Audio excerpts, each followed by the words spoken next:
দয়া করে দরজা থেকে নিরাপদ দূরত্বে দাঁড়ান। Please stand clear of the doors.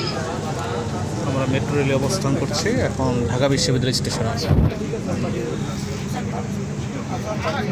আমার ফ্যান্সি স্কুলের টিচার যেটা হৃদয় স্যার,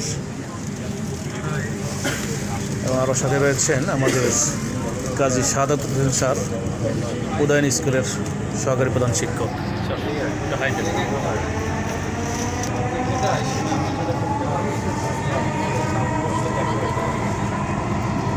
অফিসিয়াল একটি কাজে জেলা শিক্ষা অফিসে আসছিলাম, তাই মেট্রো রেলে করে এখন প্রেস ক্লাবে আমরা নামবো। যাত্রা খুবই সন্দেহেও চলে আসছি আমরা। সবাইকে ধন্যবাদ। মেট্রো রেলের জার্নি খুব ভালো লাগছে। যাদের সুযোগ আছে তারা মেট্রো রেল জার্নি করতে পারে। সকলকে ধন্যবাদ। আসসালামু আলাইকুম ওয়া রাহমাতুল্লাহ।